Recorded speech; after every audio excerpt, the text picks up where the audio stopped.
At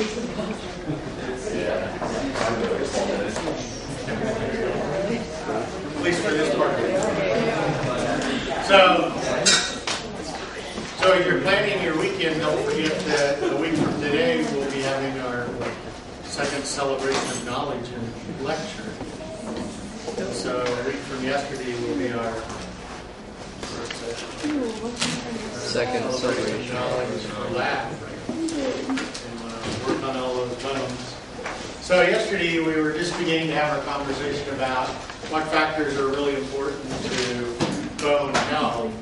And so it's looking at it at an aspect of being a child growing from a neonate to an adult.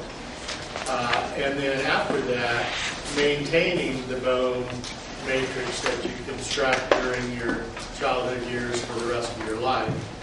And the goal that at the end you don't suffer from diseases like osteoporosis. So what we're going to do is we're going to look at 4 categories of things that are important. So minerals that are required to make the bone matrix, and in particular the bone matrix, the part of the bone matrix that we call the mineral salts. So what is the crystalline form of that mineral salt? It's called hydroxyapatite, right? And then the other part of the matrix was the organic matrix, and the major constituent of that was collagen. And since collagen is a protein, then to make sure you can make out of it protein, you just have to have enough protein in your diet so that you can come up with the amino acids that you need.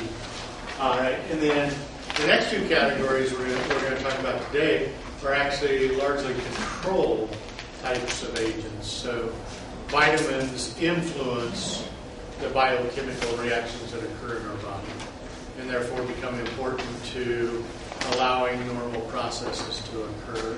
And then hormones directly control or indirectly control those biochemical processes as well, and influence them. And then the 4th one is exercise that allows muscle to put stress on bone. And the more stress we put on our bones, the more our bones are remodeled through time, which elevates their health. Okay. So I think yesterday we were talking about good sources of calcium. This is not an exhaustive list, but it's a list where the foods that have the highest calcium are there. So we were talking about yogurt, sardines, cheeses, fortified Greek orange juice that says calcium added, dry figs, for example, fruits. Okay. So how much calcium do you really need? Right? So if you look at infants from birth to 6 months, they need about 210 milligrams of calcium per day. And an infant from birth to 6 months is getting that calcium largely from milk, so formula or breast milk. So it's coming from breast milk. Where's the calcium coming from? Mom, yeah. So then it's very important that women who are breastfeeding are managing enough calcium in their diet to maintain their own bones, as well as supply calcium for the developing baby. And then from 6 months to a year is usually a transition period where babies are moving off breast milk or formula to more solid foods. And if you look at most baby foods that you would buy, they've been fortified considerably. So you need about 270 milligrams there. And then as you progress through the years, our fastest growth period times are 9 to 18. So that's why you need about 1,300 milligrams of calcium per day during those period of times. And you can see it's a progression where from 1 to 3, 4 to 8, there's a progression in increasing amounts because there's a change in growth patterns within those year parameters. Okay.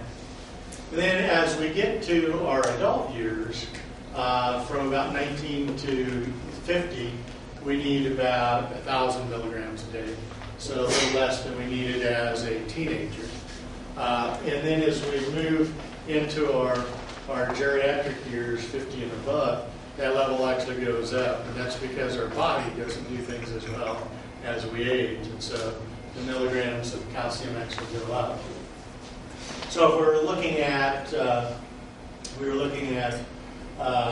pregnant woman or a lactating woman that's breastfeeding, then the minimum required would be the requirement for maintaining her cell, but she would need excessive amounts for that. So 18 years or younger for women that are pregnant or lactating, you would need at the minimum 1,300 milligrams per day.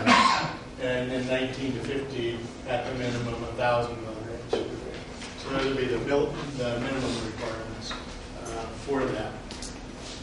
So if you look at that, that's a whole bunch of sardines in yogurt, okay?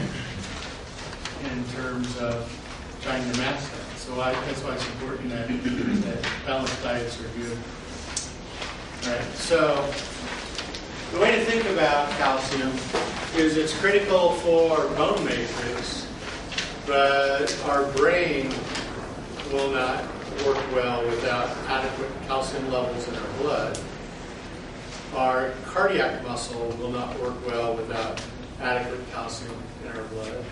And skeletal muscle does not work well without adequate calcium levels. So we talked about homeostasis in the first unit, where we looked at the idea that we have this range that we consider somewhat normal. If we're inside and outside of the range, then we would be considered out of homeostasis. Okay? So the words we used on Tuesday to talk about that were, if we're in homeostasis, then that's where we want to be. So if our calcium levels would drop, we would enter a state of hypocalcemia. And if our calcium levels went way up, we would enter a state of hypercalcemia. So what your body does is have mechanisms through which we can avoid hypocalcemic events and hypercalcemic events. And what we do is we use bone as the reservoir for maintaining calcium levels. Okay? So what we have is we have a endocrine gland that's in our neck, associated with our larynx, just inferior and lateral to our larynx. That is the thyroid gland. So the one over here is representing the thyroid gland from an anterior view. Here's your larynx right here. And here's the hyoid bone that we talked about in lab. Okay.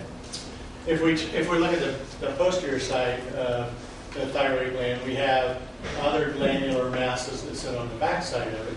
So they're called the parathyroid glands. And they're on the posterior view. And these two glands have, well, at least the thyroid has other roles that we're going to talk about in a minute. So what we're going to do is talk about some specific cells in the thyroid gland that produce hormones. Okay? So if you recall, when we looked at the thyroid gland as an example of cuboid epithelium in lab in the first unit, what we noticed was the thyroid gland was made of these big round things. And the cells we were looking at were these simple cuboid cells that line those. And then, because of the way it's constructed of these big round things we call follicles, that are lined by the simple cuboid epithelium, we also have cells that are trapped between the follicles, that exist between follicles. Okay? So the cells we're going to look at right now are actually these cells between follicles. So they're called parafollicular cells. So notice at the top we have parafollicular cells. All right. And then the cells we're going to talk about, the most active cells that we're going to talk about that are in the parathyroid gland are called principal cells. So two unique types of cells that are going to make different types of hormones.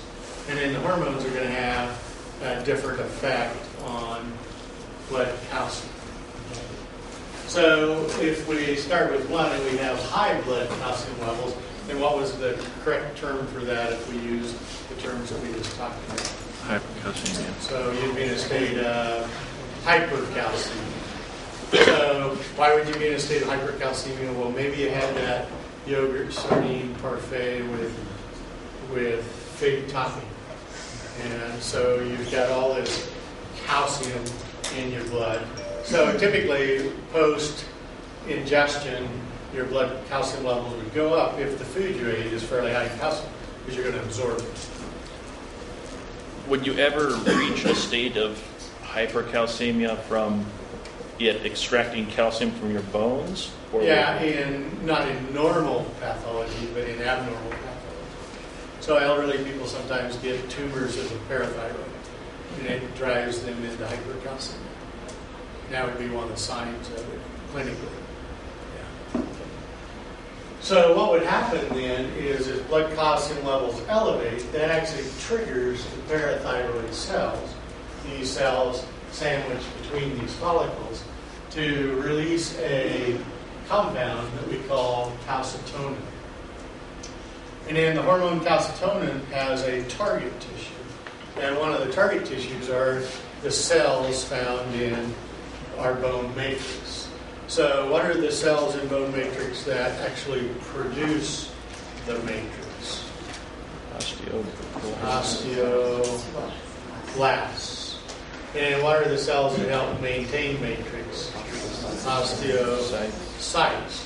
So what calcitonin does is target osteoblasts and, to a lesser extent, osteocytes to take blood calcium and to create that crystalline bone salt, hydroxyapatite. So essentially what the hormones are doing are making sure an enzyme is available so that the cells can actually do that metabolic process of making that bone crystal. And so what we would do then is elevate the levels of calcium in our bones. Okay. And therefore decrease blood calcium levels and bring us back into normal state of being. Okay, so if you were, for example, wanting to lose weight, you say, well, I think the way I'm going to lose weight is just fast. I'm just going to eat for several days. So what would happen to your blood calcium over time would be it would actually begin to drop because you don't have an input of blood calcium coming through the gut of the digestive system because you're not eating. Right? So then what would happen is we would enter a low level of blood calcium. So then more correctly we call that hypocalcemia. Right? As we enter a state of hypercalcemia, what we're actually going to do is we're going to activate cells that are in the parathyroid gland that we call principal cells. And then the principal cells make a hormone called parathyroid hormone. And so a lot of hormones have their little short way to write them. And so calcitonin is CT, and then parathyroid hormone is real easy. It's just the first letter of the parts of the word, so PTH. And then PTH promotes the release of calcium from bone matrix. So what's our cell in bone matrix that's a specialist at breaking down bone matrix? Osteoclast. So what actually happens is PTH targets osteocytes and then osteoclasts to actually remove calcium from bone matrix. And then one of the ways that we actually lose calcium is we lose calcium in saliva to some extent, in sweat. But in urine is one of our ways that we can lose calcium. So PTH also targets the kidney and changes the way in which the kidney is functioning relative to calcium. So it decreases our loss of calcium in urine. So by releasing it from the bone, which was the store, and then targeting the kidney to recover more calcium instead of losing it in the urine, then we would increase our blood levels of calcium. And the goal would be to bring us back into homeostasis. Right? And then the other thing that we're going to come to in the next slide is that we actually have in the first unit when we did the skin, we talked about a vitamin that the skin produces based on exposure to UV light, and that was vitamin D. And we did it in a general context. So So we're going to be a little more specific in this unit in thinking about it.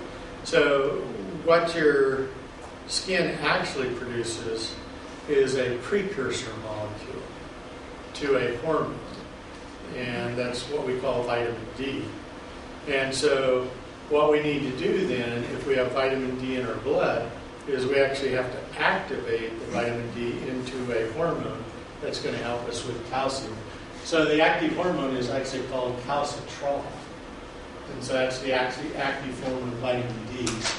And in this instance, because the kidneys are one of our reasons for calcium loss in urine, the kidney plays a critical role in activating vitamin D. So it's produced in the blood, it's produced in our skin, put in the blood, and circulated in the blood. And as it goes through the kidney can activate it, so it can actually do its job. So calcitrol is actually the hormone that is produced from vitamin D. And the critical thing that calcitrol does is it stimulates increased reabsorption of calcium from food. So it actually makes the calcium more easily taken up across the simple columnar cells that line your intestines. So what do we do with milk? We fortify it with what? Vitamin D. Yeah. So since milk is one of those sources of calcium, and it's actually a source of calcium that most kids will more readily take than some others, like sardines, then we fortify it to make sure that not only is there calcium in the milk itself, but we also make sure that vitamin D is there so that the kidney can convert it to calcitrol. So we can increase the absorption of the calcium in the gut lining. Okay? So by increasing gastrointestinal absorption, we can also increase blood calcium. So on a daily basis, these hormones are ebbing and waning in terms of their production based upon your dietary intake of calcium and the ability to maintain a homeostatic set point for calcium in the blood. If you fall below or above it, these different hormones are released to take care of that. So it's just a really classic example of how the endocrine system helps us maintain homeostasis. So if you were deficient on vitamin D, what would actually happen? You wouldn't be able to absorb calcium, so that would push you toward a state of hypocalcemia. Well, recent studies looking at blood levels of vitamin D have shown that there is, in our general population, a fairly large percentage of population deficient in vitamin D. And the two populations that then clinically become important to look at are children and then the elderly. So we had, since my folks have dementia in our care centers, and I'm the person that has to make the decisions on healthcare for them, we had vitamin D blood levels tested, and they were both really low. So now they're on like 4,000 milligrams of vitamin D a day, trying to drive vitamin D back up to manage blood calcium because they both have osteoporosis.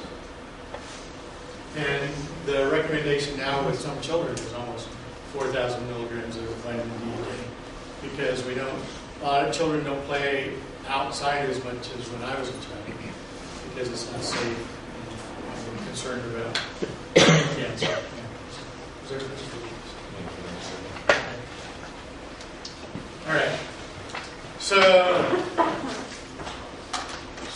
we're going to come back and talk about some other hormones here in a minute. Those are just tied directly to homeostasis. So what I want to look at are other nutrients besides calcium. Calcium is the key player because of its critical role in hydroxyapatite. So then the other one that would be important is phosphorus. Because phosphorus is what combines with calcium to create the hydroxyapatite But phosphorus is pretty easy to get in your diet. And so you can get phosphorus in milk, you can get it from yogurt, you can get it from ice cream. So kind of the same places where you can get it from, you get calcium as well.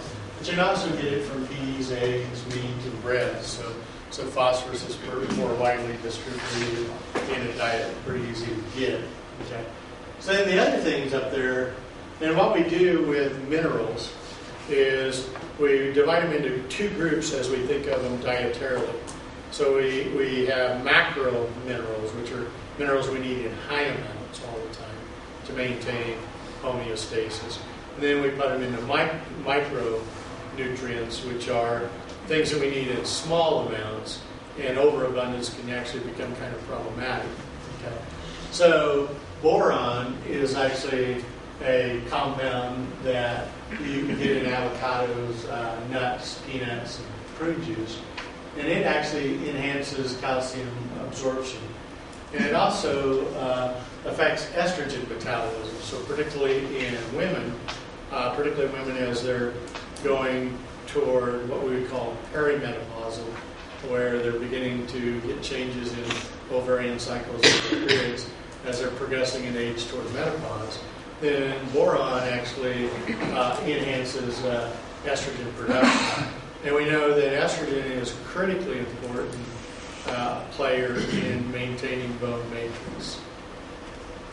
And one of the reasons why when we look at osteoporosis as a disease, and it impacts men and women, the impact seems to be greater in women.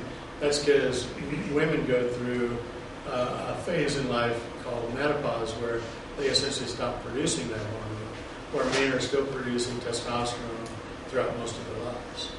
And they don't completely stop producing it. Yeah. Is boron a macro mineral or Micro. You don't need any. Actually, of the ones up here, boron, fluoride, everything but this would be a micro. You would want in high amounts. Right. So fluoride is an interesting one because there's been a debate in a number of cities, including Spokane, about fluorinating water.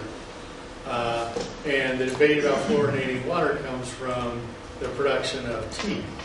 And we know that because the matrix of teeth and the enamel on teeth are similar pathways to bone production, that fluoride is critical to having really good enamel.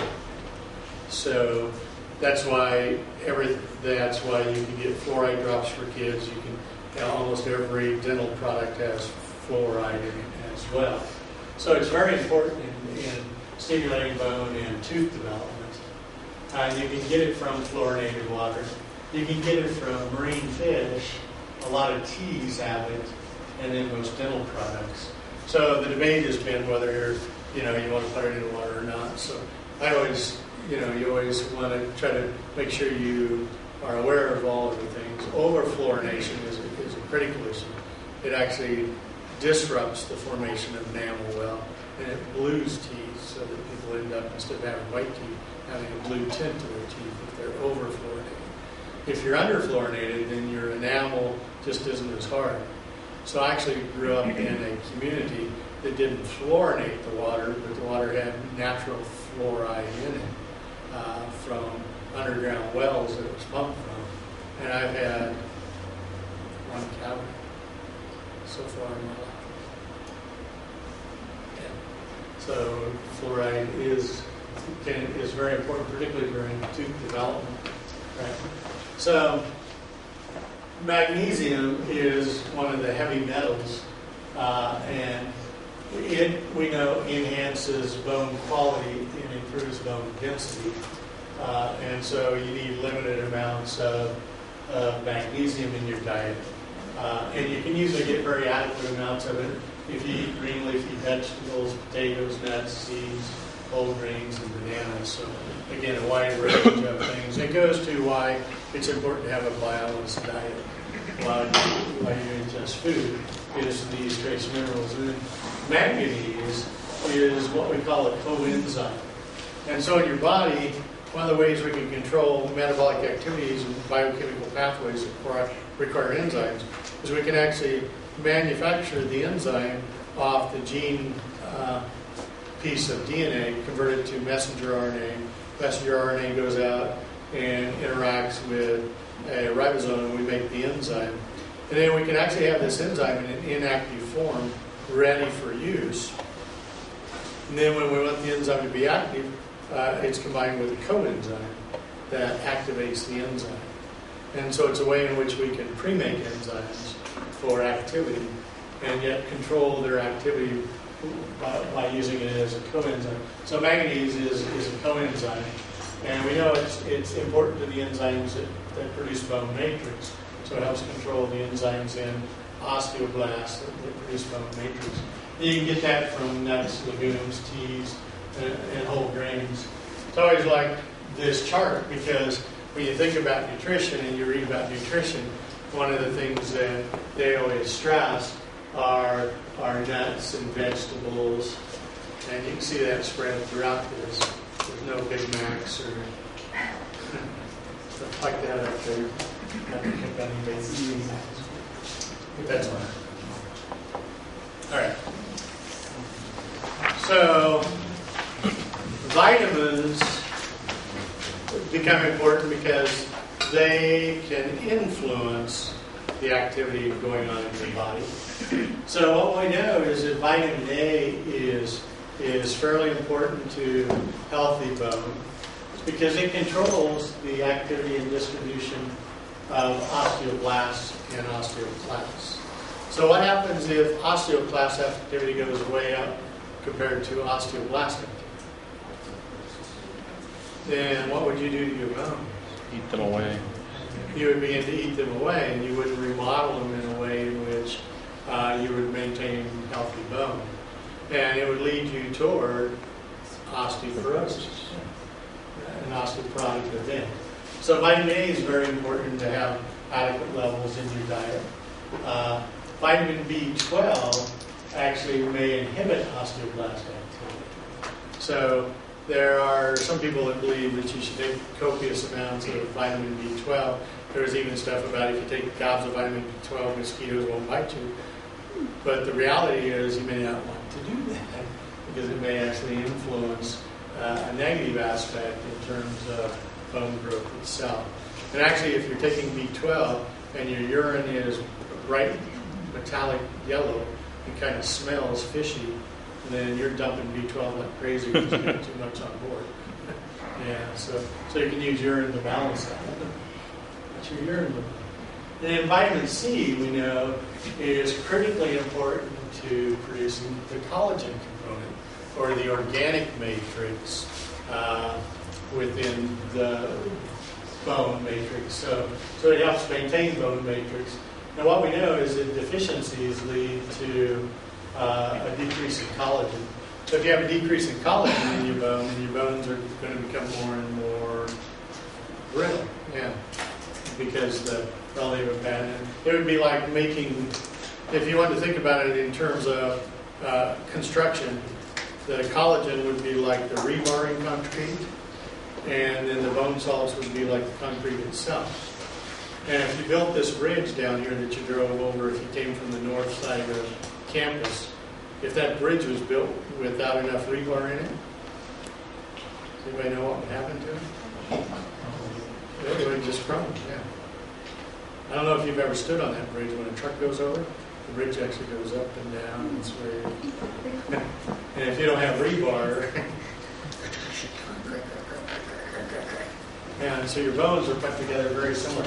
Collagen is like the rebar in bone to maintain healthy bone. Yeah. And so this was known early on. So there's actually a disorder that's due to a lack of vitamin C called scurvy. And so in our early exploratory years, because we had these brave or crazy people, that would get on these little wooden chips and sail across the ocean without any motors and just independent on the wind. You know. How many of you would do that? And you wouldn't know where the ship was going. I'm crazy now. You had to have a great sense of adventure. Well, they used to get scurvy because they'd be out on the ocean for months. And They weren't like the big cruise ships today that can have 6,000 people on it and have enough food for a week.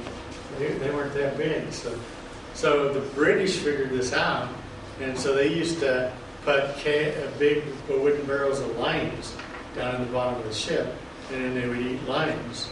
And so the British for years were called, the British soldiers were called limeys, because they smelled like lime. But they didn't have scurvy because limes were a good source of vitamin C, and they stored for a long period of time. So it's a real clever way of doing it. So vitamin D is the one we actually talked about. So typically vitamin D is created in our skin as long as the skin is exposed to sunlight in adequate amounts.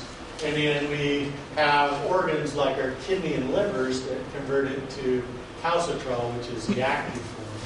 And again, it increases calcium absorption. So what we used to see before we fortified milk, and you can still see in some countries today where the population is chronically malnourished, they don't have adequate nutrition, is a disease called rickets in children. And what would happen is the kids would be in chronic states of hypocalcemia. So when they were growing and making bone mass, if they had adequate protein in their diet, they could make collagen. But without adequate absorption and sources of calcium, they would make bones that are dominated by collagen with less calcium. And so I think we talked about it. If you actually took a bone and soaked it in acid for a while, then you end up with a rubber bone that you can actually tie in a knot, because the calcium is what makes the bone hard. So their bones became real pliable. And so as their body weight stood on their legs would bow inward. And they'd bow so bad that the feet would go clear inward so that they'd be standing on the lateral side of their foot. And so this is an x-ray of a child with rickets. So you can actually see that it's bowing here. And unfortunately, because of the amount of light, it takes too long to adjust this thing. The feet are actually pointing inward on this child. And you've got a picture here.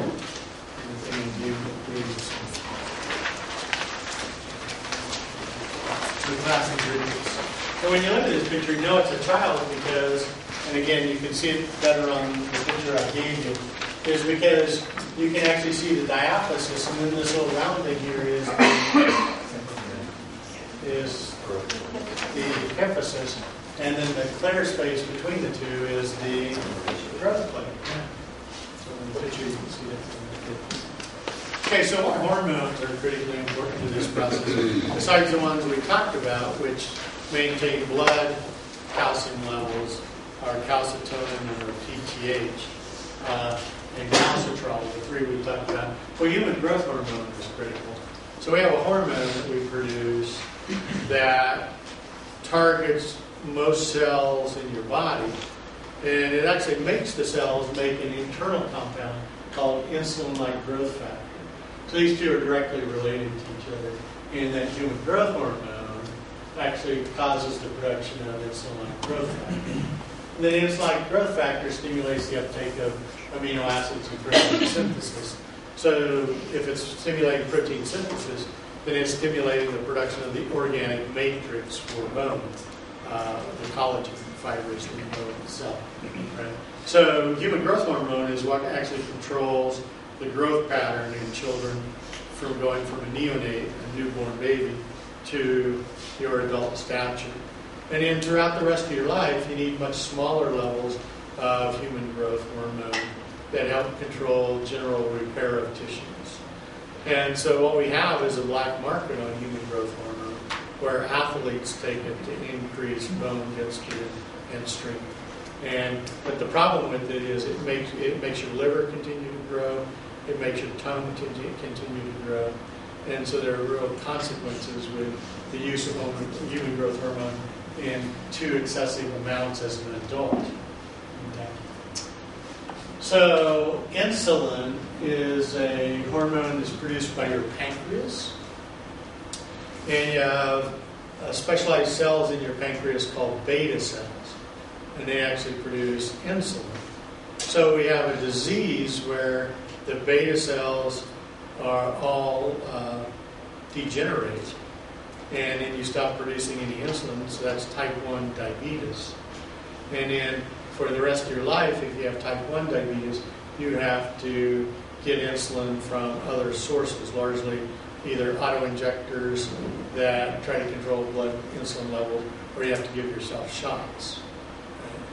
And so the other type of diabetes we see is as people age, the production of insulin by beta cells drops, but the beta cells still exist, where in type 1 the beta cells disappear. We think it's an autoimmune disease where you destroy your beta cells. Oh, good. Okay, go out here and go over there. So we were on insulin, right?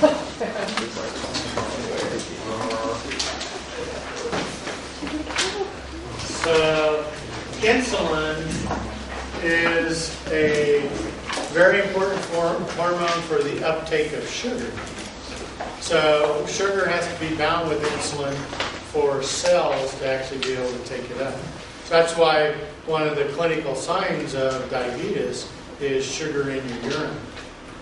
So in normal physiology, unless you just ate a copious amount of sugar, you don't dump sugar in your urine because sugar is the principal way your body loves to make ATP. So insulin is required for your cells to actually uptake sugar.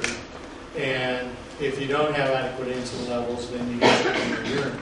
Well, at the turn of the last century, in the early 1900s, there was research being done on diabetes. Because before that point, if you were diagnosed with juvenile diabetes as a 13, 14-year-old, you were not going to see your 21st birthday. It was a fatal disease that caused you to simply waste away over time like starving to death, no matter whether you were eating or not, because you couldn't use sugar to make ATP. So it was actually a researcher at Toronto School of Medicine who was working with dogs that was actually finally able to discover that whatever the compound was being produced by the pancreas. And that if you actually gave someone with the disease that compound, then you could moderate the long-term symptoms of it. So it was really kind of a cool history. There was actually a really wealthy gentleman in New York City whose 15-year-old daughter was diagnosed with diabetes, and he supplied a lot of funding to that research in Toronto. But unfortunately, because of the time it took to refine the research, his daughter didn't make it. There were other kids on the scenes. I don't suppose they could replace somebody's pancreas with somebody else's. Well, we have that technology now to do some transplants. I'm not sure that the pancreas has been transplanted. It has. Yeah. So, yeah, we could now. And then the real key to the disease is really unraveling why the beta cells degenerate. What triggers the release of insulin? I read somewhere online that you were only confusing your body by drinking artificial sweeteners because the taste of sweetener would trigger insulin release. There is some evidence to suggest that artificial sweeteners influence the release and the receptors for insulin. All right. So thyroid hormones are the hormones that are actually produced by the other part of the thyroid. And so we usually just use acronyms for them because they have fairly long words. So the follicles actually release hormones that we call T3 or T4. Those are our very important thyroid hormones. And those thyroid hormones are essentially metabolic hormones. So they alter metabolic states. And so what we would see clinically if somebody is in a state of hypothyroidism where they don't have enough T3, T4, and they put on weight easy and their face really becomes real puffy looking. And then if somebody is in hyperthyroidism, then they're very thin and their eyes begin to bulge out over time. And so there's two kind of classic conditions that we see in too much thyroid hormone and not enough thyroid hormone. But what's actually critical in growth is that thyroid hormone and human growth hormone kind of cycle together. Because if you're going to grow, you need an increase in metabolic rate. And the thyroid hormones are what determine our individual basal metabolic rates of our bodies themselves. So very critically important to growth because of the role in energy availability for growth. Right? And so we grow from a neonate to about 12 or 13 traditionally, but now young girls have begun to undergo puberty at earlier rates.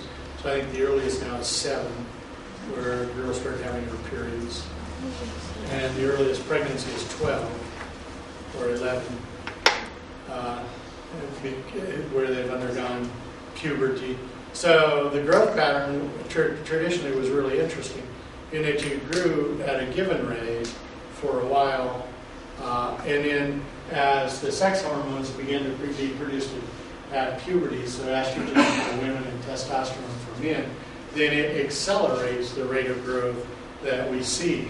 It's largely why, when we looked at that table, for relative amounts of calcium that you need, why there's that big increase in the relative abundance of calcium is that starting at about 9, when we start beginning to move toward puberty, then the growth rates accelerate. And so sex hormones are critically important to the process in the fact that they accelerate these growth rates. And in women grow at a much more rapid rate initially than men, and then men grow at a rate, more rapid rate, for a longer period of time. So most women have reached their adult stature by 15, 16. And most men don't reach their adult stature till 19, 20, 21. And so there's a phase shift to it. When my daughter was in middle school, she went to a private school, and they didn't have a lot of money, so I coached the women's basketball team. And all my centers, and it was actually, we played co-ed, and then we also played men and women's. So we went to some co-ed tournaments, and when we played co-ed, all the centers on my basketball team were girls. They were all taller than guys at that point in time. So, because they were growing at a quicker rate, so it's kind of interesting to look at.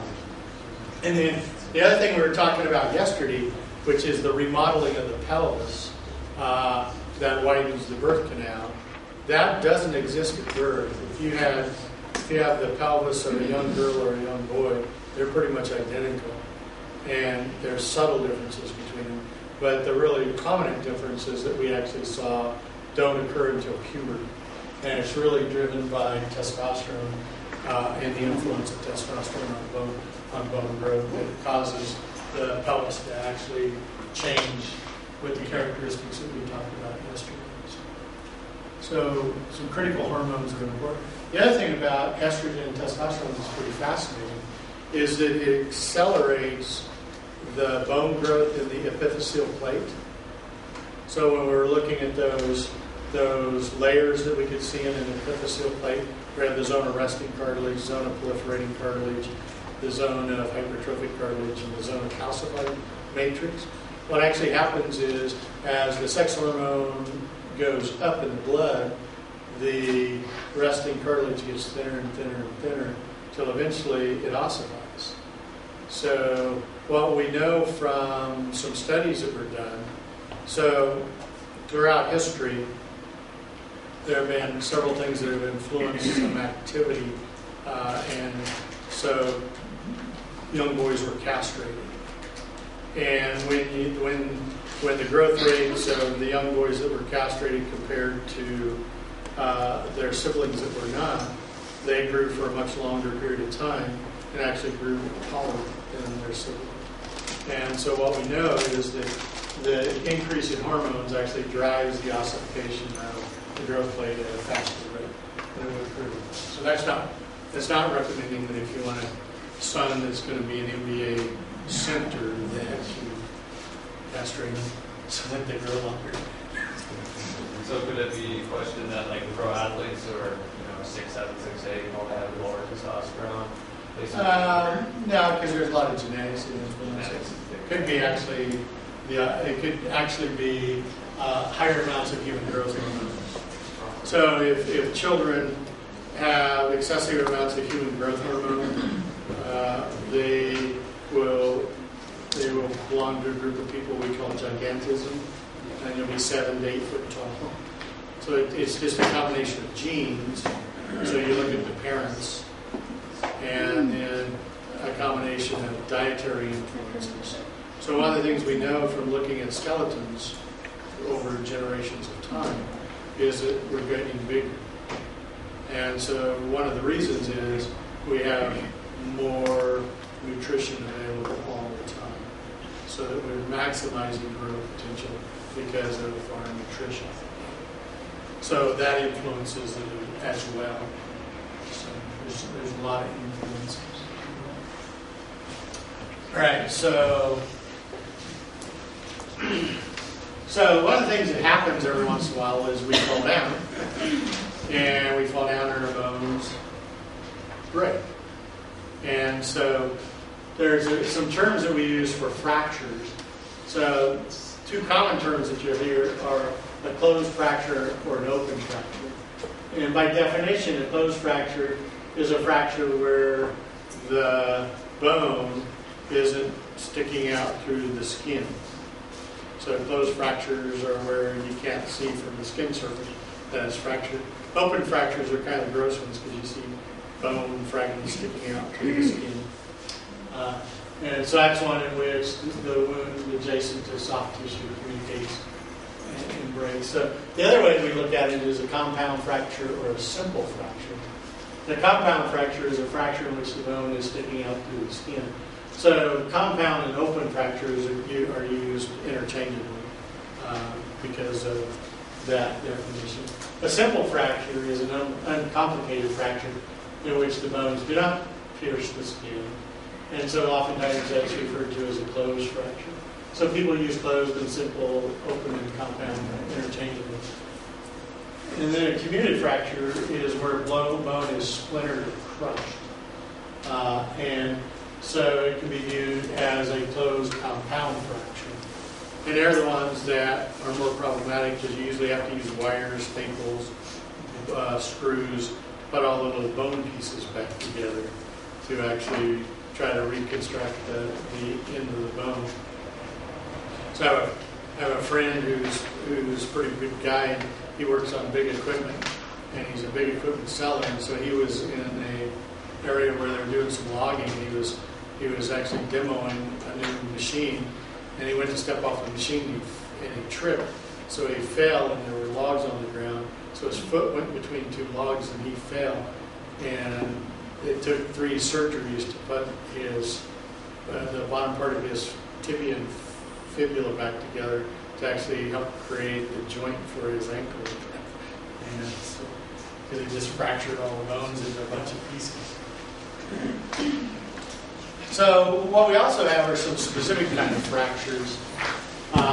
And so one of the fractures that we actually see a lot in the wintertime with elderly people is a cold fracture. And that's where they fall. And the immediate thing they try to do is brace themselves by putting their arm out to it. So as you get older, your bones get more brittle, and then it tends to break the distal end of the radius and ulnar. So that's a classic cold fracture where you fracture the distal end of the radius in the wrist. So the inverse is true of children. So because children, the matrix of the organic matrix to mineral matrix is about 1-to-1 instead of 1-to-3 in the elderly, then when they fall and do that, their bone will actually just bow. And then if you take a stick and you do that and you bow it and bow it and bow it, it's actually going to break on the outside of the of the bone. And that's exactly what their bone does, even though the bone doesn't break completely in two. So you actually get this fracture called a green stick fracture, hence, because it acts just like a green stick, where the bone bows, and as it bows, it fractures on this outside plane of the bone, and doesn't fracture on the inside plane of the bone as it grows. I remember when my daughter was young, and I had her at a park in a playground equipment, there was a kid that fell off, and so he was crying. I went over there, asked him how he's doing, and his arm was like this. Wow. Yeah. So an impacted fracture is one where bone fragments are driven into others. So a real common one would be if you're on a ladder or doing some roofing and you fall off and you try to land on your feet. Then two things actually happen. So the former students shared me some x-rays I'll show you in lab tomorrow or on Monday, where her husband did that, and when he lit, the tibia and fibula came apart, and his foot went up between his lower bones, and that was like, ow. And then the most common one is if you land on your legs, all the weight of your vertebrae then get compressed onto L4 and L5 and the sacrum, and you end up with impacted fractures of lower vertebrae. And then there's a bunch of others that happen. I had a question about that. Is it possible to drive your ribs that are attached to the demifacets in between the vertebrae? Yes. Okay. Yes. It is. And a real common one in elderly people is where they'll fall, and particularly elderly women, because the greater trochanter is more lateral. It's the first thing that hits the floor, and it just drives the head of the femur right into the pelvis and fractures the pelvis. So that's a real common fracture that we'd see in elderly people. So pathologic fractures are actually due to diseases in the bone. So neoplasm, remember, would be a tumor. So as people get metastatic cancers where the cancers begin to grow in the bones, then they can fracture. They can get bone fractures of ribs just by coughing or doing something like that. As can people with osteoporosis. So where the bones are becoming more and more brittle, they can break ribs just by coughing and doing stuff like that. So those are pathologic fractures. We're going to talk about osteomyelitis and osteomalacia a little bit. And then a Potts fracture is one of the more common athletic fractures. It usually occurs when somebody is running or jumping, and when they go to plant their foot, they hit someone else's foot, and it rolls the foot. You know, when you roll the foot, because the tibia is such a big bone and the fibula is such a small bone, that you break the end of the fibula off, the lateral malleolus of the fibula. And that's a classic Potts fracture, where you damage the ankle, particularly the tibia and fibula. All right, so some other fractures that, and another way we can talk about fractures would be displaced and non-displaced. So displaced fractures are easy because things aren't where they belong. Non-displaced fractures are a little harder. You get a lot of pain, and you may have to have a good x-ray to see what's actually going on. So spiral fractures are where there's a twisting action. So I like to cross-country ski, and so one time I was up on Mount Spokane, this guy was bombing down through the trees, and the tip of his ski hit a tree, and he kept going, and this leg completely rotated, so the ski was backwards. Yeah, looked like it hurt. That was a classic spiral fracture. It was real easy to see because the foot is pointing backwards. The toes are actually where the heel was. And then a transverse fracture is any plane on a transverse plane that would follow, that would be across, so like the impacted fracture up there. Longitudinal fractures are usually a little harder to see because they're following the long axis of the bone, a little harder to see in x-ray. Sometimes what we call stress fractures are longitudinal fractures that actually occur in the bone. Then we talked about pathologic fractures. And then the ones we talked about, this is the classic POTS fractures, where you have torn the ligaments off the medial malleolus and broken the lateral malleolus off the bone. Then the Cole's fracture, where we've broken the distal end of the radius. Those are fairly common fractures. Okay, so the other thing we can do is, instead of actually breaking the bone, we could actually move the bone out of joint. And so we would call it a dislocated bone. And so the high-tech name for dislocations are either luxations or subluxations. So a luxation is a complete dislocation of the joint. So this is a child that fell and their elbow came completely apart. So the trochlea here at the end of the humerus should be sitting down in this groove, and now it's sitting on top of the humerus.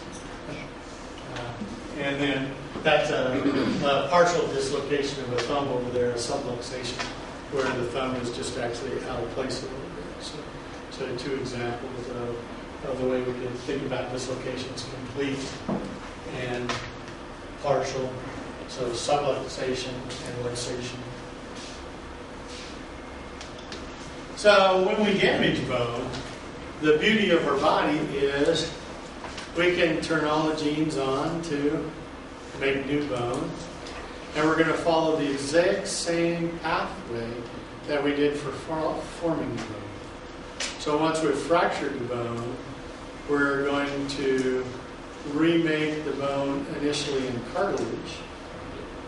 And then we're going to convert the cartilage to spongy bone. And then convert the spongy bone to compact bone. So we're just going to follow what we've talked about in the growth plate and in endochondral ossification. So the first thing that happens, because we have all those tunnels through our bone system that interconnect all of our blood vessels, so the ones that go from the periosteum that connect Haversian canals together are called Bowman's canals or perforating canals. And then the ones at the center of the osteon are called Haversian or central canals. So when you break a bone, you damage all those blood vessels. So what you do is you get a lot of blood within the bone. And then that's one of the things that's interesting when you look at open versus closed fractures. When you have an open fracture, then all the blood is going to go out into all the outlying tissue because there's nothing keeping the blood inside. In a closed fracture where you haven't ruptured the periosteum that was surrounding the bone, then the blood is retained more within a compartment created by the periosteum of the bone. But what we do is, as soon as a blood vessel is ruptured, there are collagen fibers in the wall of blood vessels. And we carry little tiny things in our blood that help us clot our blood called platelets. And as soon as platelets are exposed to free collagen fibers, they begin the clotting process. So the clotting process is triggered by being exposed to free collagen fibers. So what will happen quickly, because we have collagen in our bone matrix and we have collagen in the damaged wall of our blood vessel, is we're going to get a clot forming fairly quickly to inhibit further blood loss. And so what will eventually happen is as the clot forms, it's going to become more stable and it's going to hold the bones where they are as the clot forms and interacts with those free collagen fibers on both planes. And so we call that a fracture hematoma. So that's what usually stabilizes the bone initially, is a fracture hematoma. Okay? And then at this point, you would not be able to put any weight if it's a late bone. You would not put any weight on it. As soon as you put weight on it, the fracture hematoma is soft and it'll break it. So that's why when you had a bone, initially you cannot bear weight on that bone, is because it's really a really soft connection that's keeping the bone fragments. And if it's displaced, then you have to put the bones back in place so that this can happen. All right. So the next step then is going to be that we're going to have chondroblasts move into the area. And chondroblasts are going to begin to lay down fibrocartilage or have osteoblasts that begin to lay down plastic connective tissue as well. And we're going to build collagen fibers, and it's collagen fibers that are going to begin to reconnect the tissues together. So what we're going to go from then is a blood clot that was actually keeping the two bone fragments together, to cartilage that's keeping the bone fragments together. So we call it a fibrocartilaginous callus. So the word callus tells us that it's a wad of tissue that's not organized. So a callus is kind of an unorganized wad of tissue. At this point, if it was your leg, you still would not be able to bear weight on it, because the cartilage is still a soft fix for the fracture itself. Did you take is this where you take the cast off like an arm? No, it would be in the next stage where you have actually where you're beginning to do your spongy bone, where you get a hard fix. So that's where you can put a walking cast on.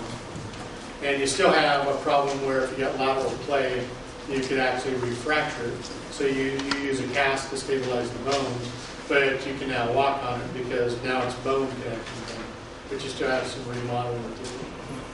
Right. So this is an infant with a fracture of the femur, and so what's really cool when you look at it is you can actually see where the periosteum of the bone is. So the periosteum of the bone is going across here, periosteum of the bone is going across here, and this density we're seeing here is the blood clot and the blood filling in here. And so what's initially stabilizing these bones is that fracture hematoma. And you can actually see where the periosteum of the bone is going across the fracture plane itself.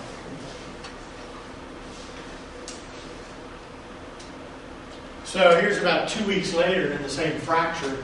And now that area where we were just looking at right here, right there, is actually much denser now. So it's showing up more in the x-ray. And that's because the fracture hematoma now has been replaced by cartilage.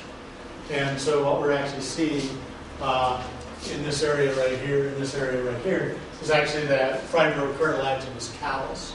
That's actually going to keep the bone together. And so again, you can see the diaphysis here, you can see the epiphysis, and you can see that growth plate that's in the end of the bone right here. So the next step is that the cartilage is going to begin to be converted to bone. So osteoblasts are going to migrate into the area. Osteoclasts are going to migrate into the area. The osteoclasts are going to begin to digest the cartilage, and osteoblasts are going to replace the cartilage with bone. So what we're initially going to form is a spongy bone all across the fracture plane. And so that's called a bony callus. And then eventually what we're going to do is remodel all of the spongy bone into compact bone. So that since this is a fracture of a diaphysis, then the only thing we would actually see in a diaphysis would be compact bone, no spongy bone, with a medullary cavity. So what's cool in the next X-ray series is you can see how the bone becomes repaired and how the medullary cavity becomes continuous again at the center of the bone in the diaphysis. This is about 2 months later. And so we still have a very enlarged area where the fracture plane occurred. And we can see the medullary cavity here. We can actually see the medullary cavity there.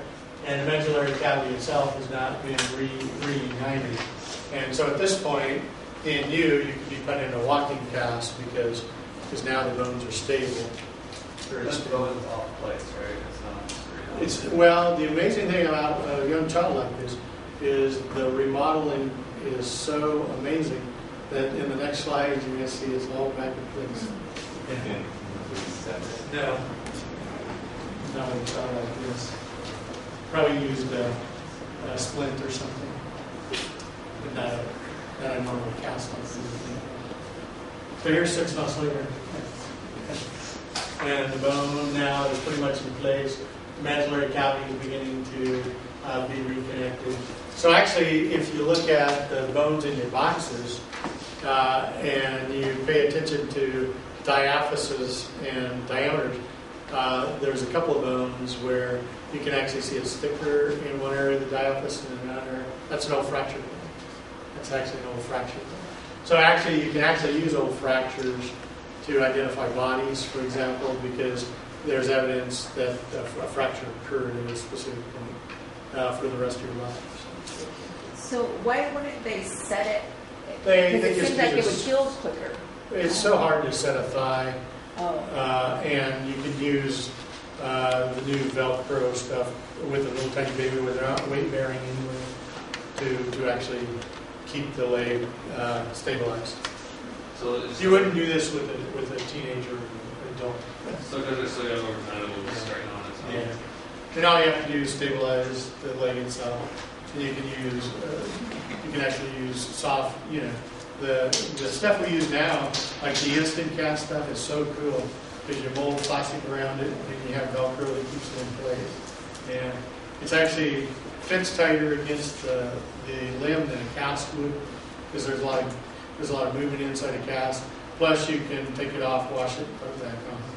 So there's a number of reasons for actually doing this.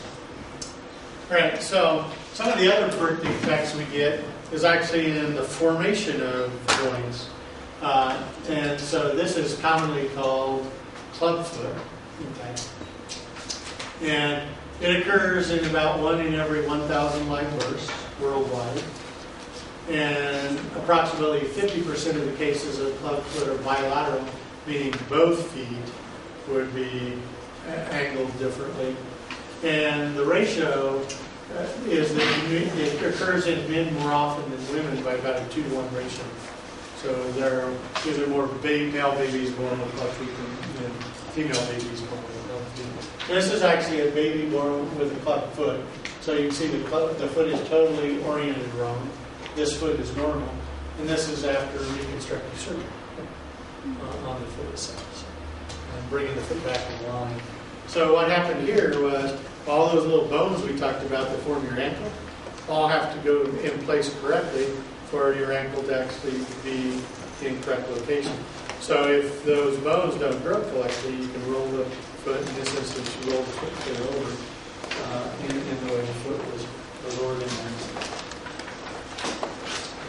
It's usually it's a genetic disease, so it's congenital.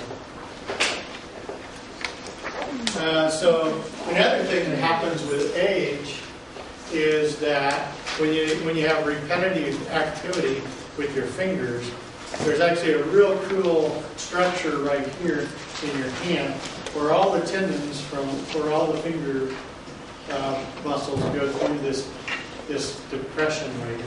So this is called the carpal tunnel. So it gets its name because it's associated with the carpal bones. All right. So this is actually a cadaver picture. And so these are all the tendons. And we actually have 2 muscles that we're going to talk about eventually. So for us to do this, we have to have one muscle that attaches at this joint. And then we have to have another muscle that attaches at this joint. That allows us to do this and then that. So we have 2 sets of muscle who have tendons that go to all of these fingers that allow us to do that and this. Okay. So that's the tendons we're seeing right here. And then this is the fleshy part of your thumb that you're seeing right there. And then the fleshy part of your hand that you're seeing right here. So these 2 fleshy parts create the tunnel through which these tendons have to travel. So we're seeing the tendons here. So down here, the tendons cut, and so you can see how deep that tunnel was in here. So that's called the carpal tunnel. So if you have problems where your fingers hurt really bad and it creates burning pain all the way up your antebrachium when you do it, then we call it carpal tunnel syndrome. And so what they do is they actually go in and trying to free up all of the tendons that are passing through the carpal tunnel when you do surgery with it. There's a bunch of exercises, a bunch of stretching, a bunch of stuff that OTs and PTs would work with to try before you do the surgery. But so that's surgery for the carpal tunnel itself. So we'll be able to see that on the cadaver in the next unit. So other bone diseases that we have are diseases that modify the way in which bone behaves. So osteopenia is a reference to a decrease in mineral density of bone.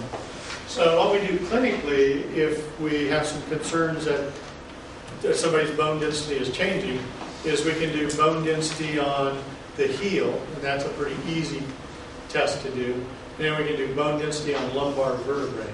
So we can actually look at how dense the spongy bone is on the inside of those bones.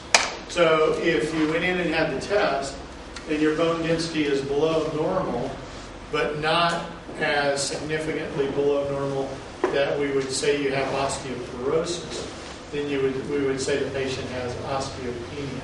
So osteopenia would be the warning that you need to think about your sardine, yogurt, or figs, and think about your calcium matrix.